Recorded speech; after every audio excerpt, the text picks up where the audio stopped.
Sige, yung madali muna, let's do yung, tawag nun, yung OBS. FinDS. Mas madali pa yung FinDS. Mabilis lang iche-check ko. Mas So, pa-share screen na lang. Napindot mo na kanina? hindi ko alam yung ano, yung Ano saan iko-copy? kukunin yung 30, oo. Okay, sige. Bigyan kita ng link. So, yung FinDS, if everyday mo nire-run, wala siyang problema.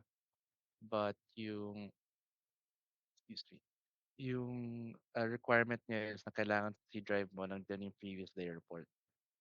So, kukunin mo, so when we paste it daily, dito natin nilalagay. So, yan yung ginagamit ng iba-ibang teams. Wait lang. So,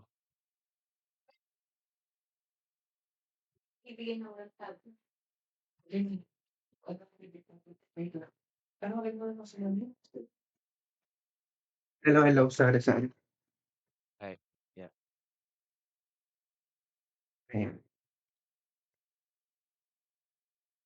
Yan. So, copy mo yung 30, hindi yung 31. And ano, meron isa At pa under, tapos meron isa pa under yung archive. Scroll down pa konti.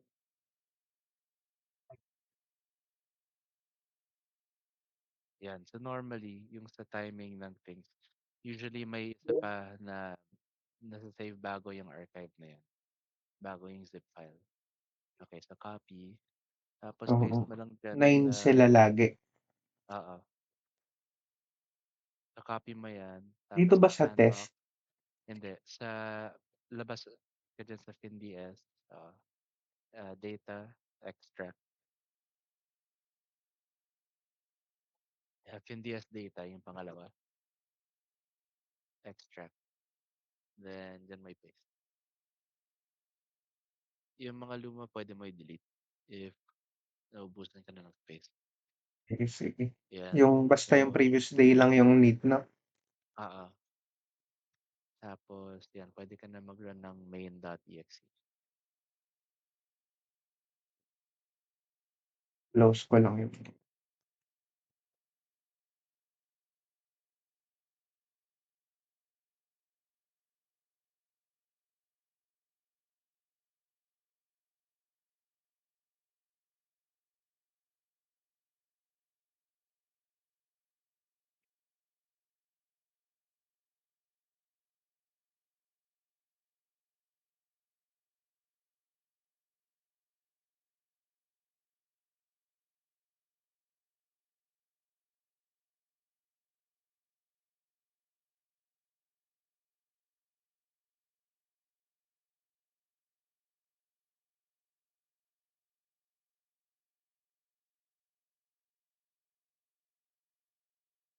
Itong itong extract sa shared drive,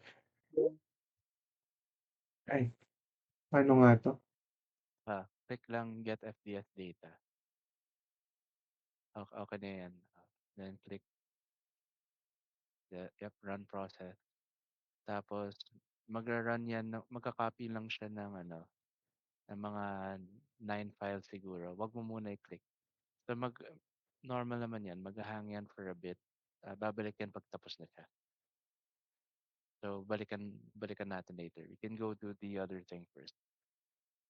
I'm sorry, may construction kasi dito. Okay.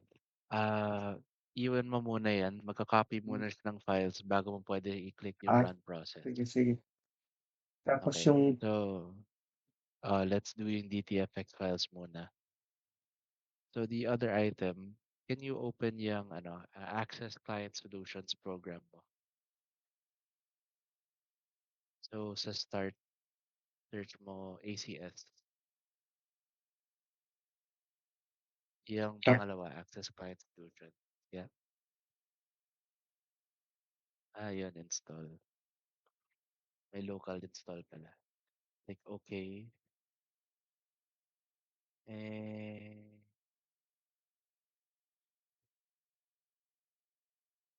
Click okay. Hmm, Sige browse. Try mo hanapin yung folder kung saan nag-install.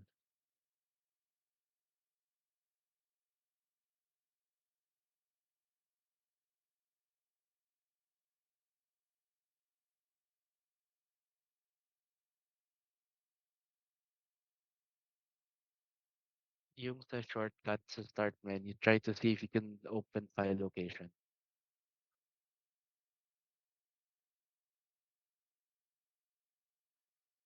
Okay, start menu shortcut siya eh. Wait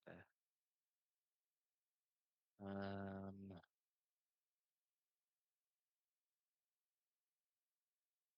saan ba naka-install yan? hmm, hindi siya parang shortcut lang siya,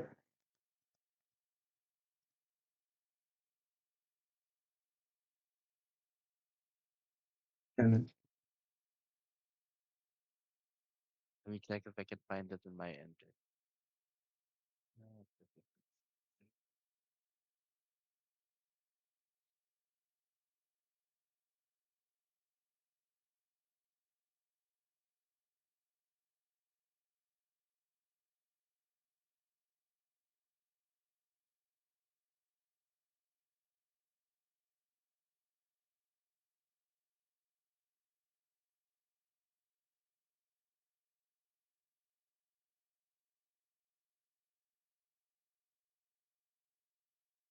access.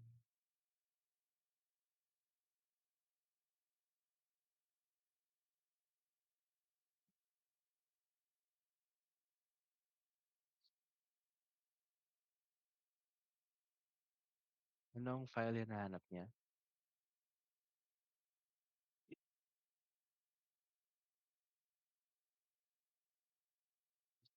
I think magse-save siya and it's called path to a folder containing installation package. Hindi itong 1.1.9.7. Yung installer. So parang pending, hindi pa na-install ng maayos. Na-run mo na siya sa software center. Oo, ta's nawala siya pagka-run ko.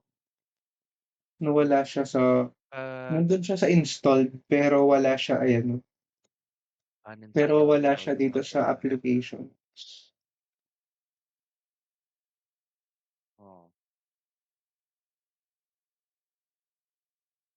Nandiyan siya sa top right. Yan, IBM iAccess Client Solutions.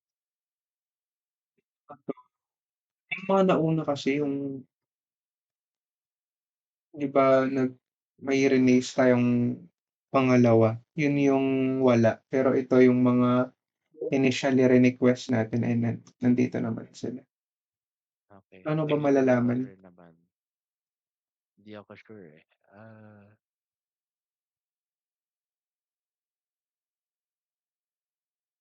Eh, ah, Parang ba siya mahahanap?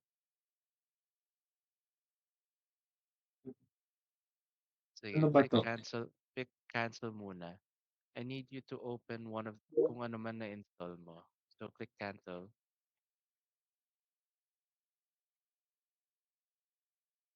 Okay, cancel yan. Okay. Then start ulit. Ah, yan yung connect natin, no? Access Client Solutions.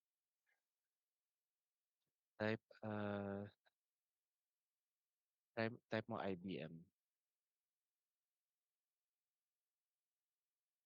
Or sige, type mo access ulit. Yan pa rin yan, no? Wait, try mo run as admin. Kung payagan ka. Ganun pa rin. Wait, try ko nga hanapin 'to, itong sinasabi. Yan nga. May na-install somewhere.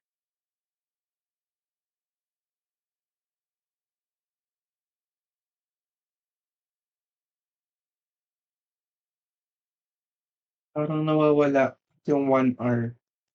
Hindi, parang temporary file ata yan, eh. Yun nga, wala yung 1 hour kasi hindi niya mahanap. Um,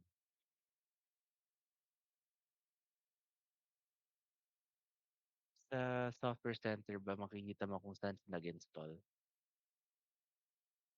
May na parang nalipat siya dito sa 1-2. Ay Sa hindi, one iba ata key. 'to. Check ko lang 'tong folder natin.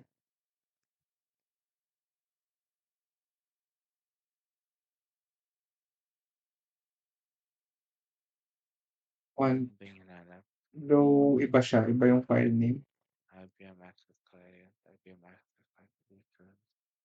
Mukhang package. Hindi, mukhang iba.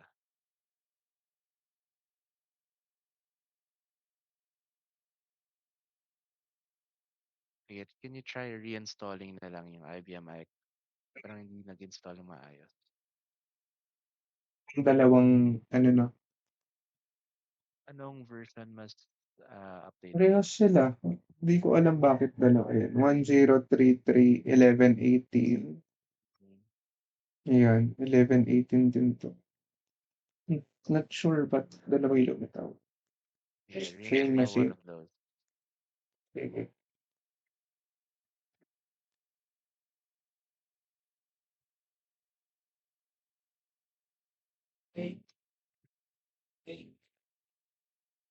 Ayan, try ko muna 'to reinstall.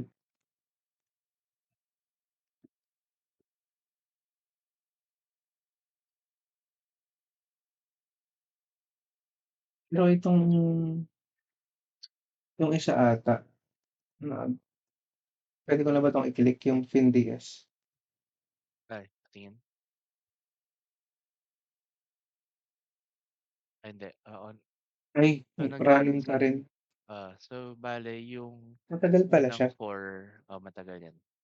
So, yung unang four na yan, yan yung wala kang access dati. So, mukhang umokay na siya.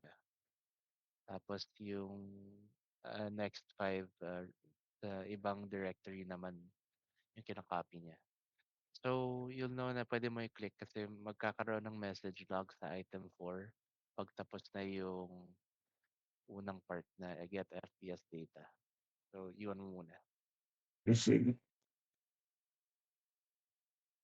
Pero na-copy ko na rin, so okay lang for today. But yeah, test lang natin kung matuloy mo yung pag-run. Okay, sige.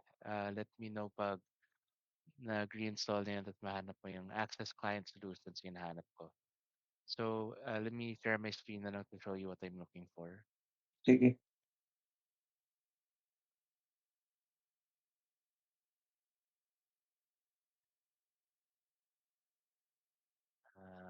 Portion suite.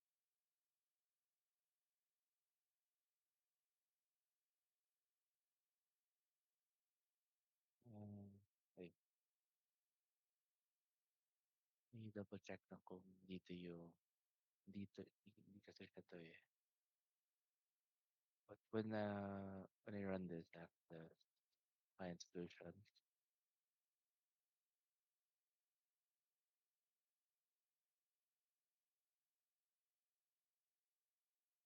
ito siya, IBM iAccess Client Solutions. Be able to click data transfer. Tapos ito yung program na nag-run ng DTFX. So, need pala talaga siyang i-setup muna.